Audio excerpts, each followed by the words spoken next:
Okay, so as usual, let's talk about the deck. The deck is 46 inches long. It consists of 9-ply maple. The width is a little bit more than 10 inches in width. It also has a slight drop down. Now, I know I'm not a big guy, but this deck is absolutely huge. The actual measurements of the specs don't do any justice what it looks like in person. I could do the damn electric slide on this goddamn thing, and that's how big it is. But I really do love that it's American made and it's so comfortable. I also like the red design and the horse face in the center.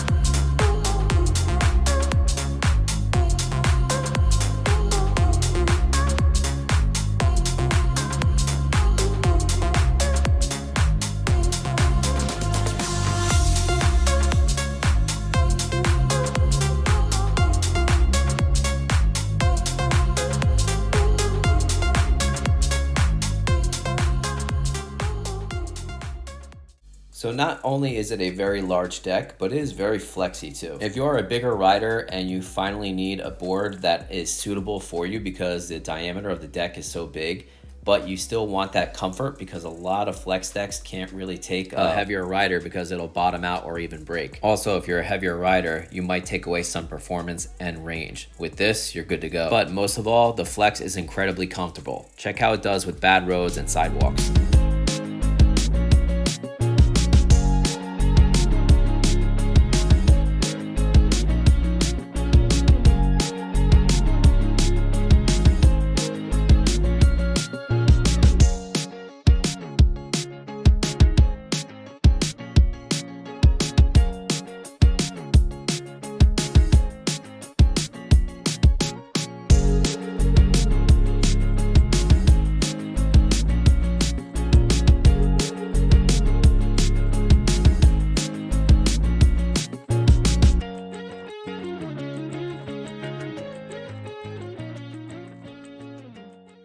The Defiant is utilizing the BOA 100mm wheels, which are 76A diameter, and they're also utilizing green Zealous bearings, which have great free roll. Now, the funny thing is, I've had these wheels before, and I didn't love them. Were they the worst? Of course not. But they weren't as great as they are with this setup. For some reason, with this setup, it was very hard to break traction. They're super soft, they're very grippy, and this time I had a lot of trouble sliding it. But with practice comes progress.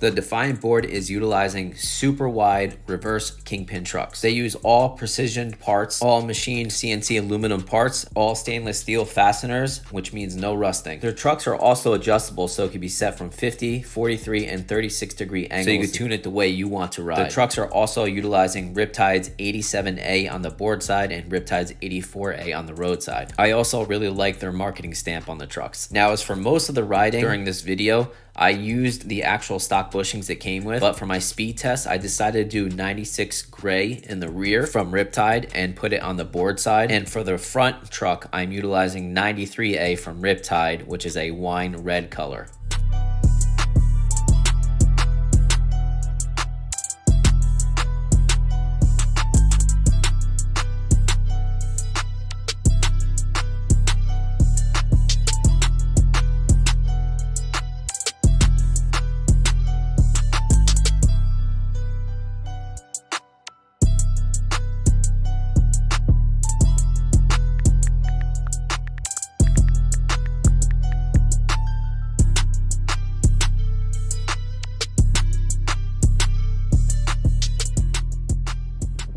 Now let's talk about these massive gear drive motors. They're 6'3", 9'6" motors. The hangers are made from board dynamics, which are adjustable from 36, 43, and 50-degree positions, and they're 280 millimeter hangers. So no more belt snapping, no more plastic gear drives breaking, and it's such an awesome raw metal finish with their laser engraved logo design.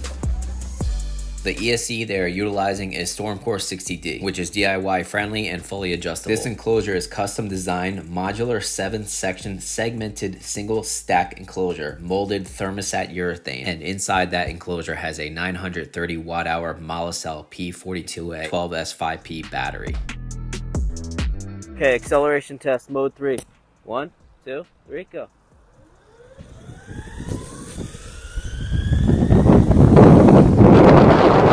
So the acceleration is not impressive, but it picks up pretty tough, just like most vest boards do.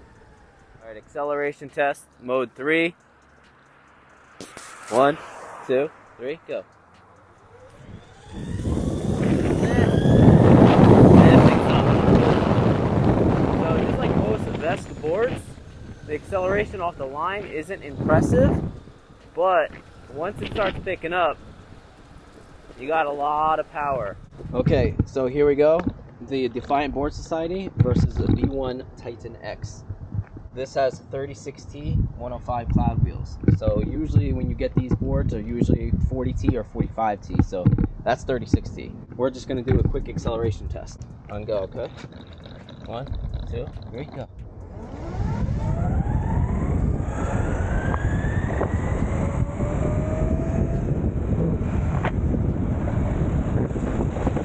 At 24, 25 miles per hour, that's really where the power really picks up here. Then I'm gonna yank the throttle and you're gonna see the true power band of this board. And you guys are gonna see that. It's not off the line, it's that mid power band, just like a dirt bike.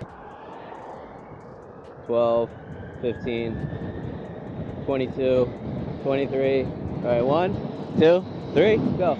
Woo! Woo! Shit, that is crazy. One more time. Oh, that's crazy.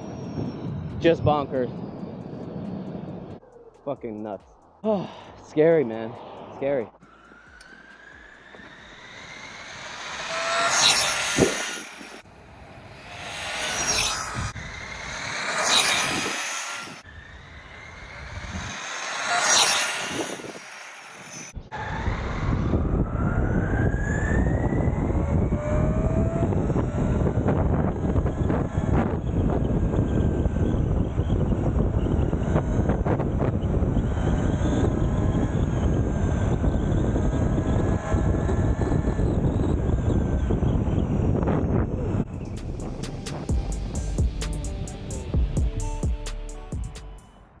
.38 on the nose, and I think I could have went more.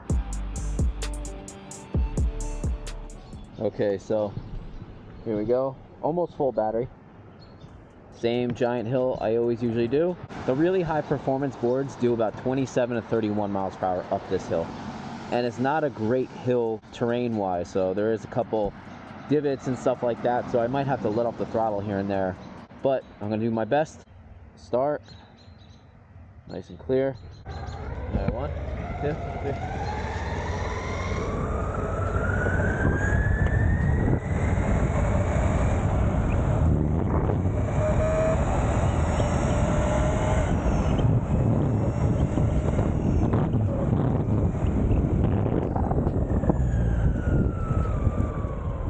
Had to let off a few times, but that was more powerful than any other board. 31.5, and I let off a couple times. Now keep in mind the M board Endurance did 32.5 miles per hour up the same hill, but it was utilizing 120 millimeter cloud wheels. Now for range, I'm a 155-pound rider and the temperature was about 55 degrees Fahrenheit. I was riding in mode 3 the entire time and I ride quite aggressive. I reached a total of 36 miles of range, so I'm sure if you ride a little less aggressive, you get the advertised 40 miles of range. You know, it's kind of funny too, when you go in smart reverse, it says negative. That's kind of funny. Now, speaking of their digital dash display, I really like this feature. It looks really nice at nighttime. They did a great job with the chrome accents, and it has all the data you need, like battery voltage, your range, your mile per hour, and if you want to switch out wheels, change the diameter of the wheel settings. The board comes with a 6 amp charger, which takes about 3.5 hours to charge. The board is also capable of utilizing a 10 amp charger as well. So if you have one of those, if you want a faster charge, you can use that.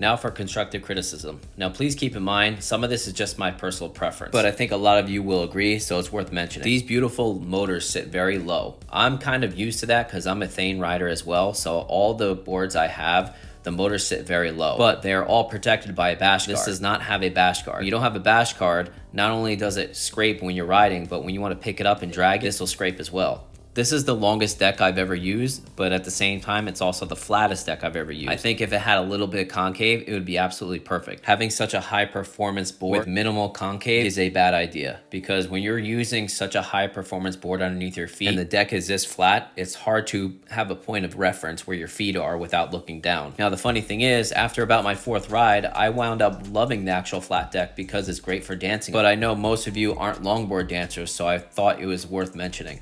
Now, the brake power was great, but when you yank on the brakes and it comes to a complete stop, it shakes the entire rear end. Check it out.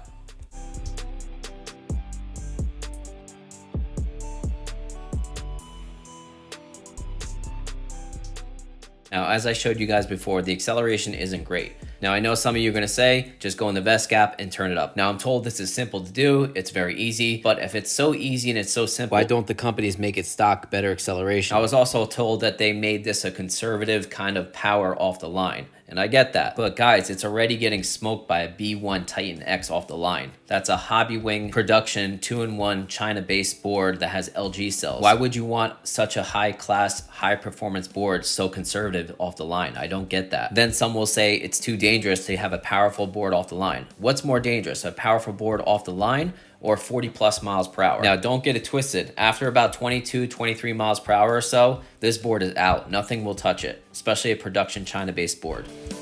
Now, for you OG subscribers, I've had the Flux AT2 mid-July of 2021, and I love this board. The only reason why I didn't keep this board was because of the MBS trucks. I hate MBS trucks. My point is that this board had great acceleration, great top speed, and great range. So like I said, I wish the Defiant just had a better balance of acceleration along with its great top speed and its great mid-range power.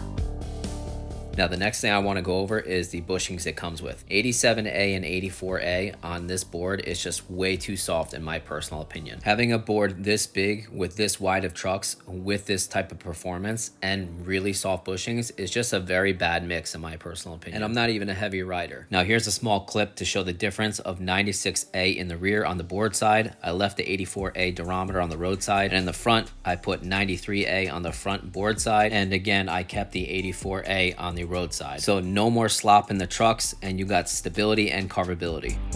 Now for the famous Hoyt Puck remote. As we all know, this is a very high-end remote, yet no data screen. It also still uses micro USB, which is very outdated. I also think it's pretty strange that they put grip tape on the actual puck. Now, I'm not saying it actually hurts my hands. It doesn't. It just doesn't feel that pleasant. Now, since the Hoyt Puck is dramatically thicker than all the other remotes, it just doesn't sit comfortably in my hand, and it leaves my pinky in an awkward spot on the bottom. As for the new updated throttle trigger, I love it. Now, the positioning of the lanyard is mounted in the back of the actual puck. Meanwhile, all other remotes I've ever used are on the bottom of the actual remote. This one stays in between your hands and in between the remote, which is kind of silly. Now, I love how they customize the back of the Hoyt remote for their own logo. I think that looks super dope. Now, I was told by a DIY guy it costs too much money to put a data screen inside an actual Hoyt Puck remote, but how much more money can these investments be? From what I can gather, these digital dash displays are north of $250. Also, since Hoyt is a premium brand, don't you think it would be a no-brainer for them to invest in a data screen remote? Now, I know what a couple people are going to say. It's not about the actual digital display, it's about the connectivity of their actual remote. Guys, out of all the boards I've ever had in my entire e-skate career, none of them have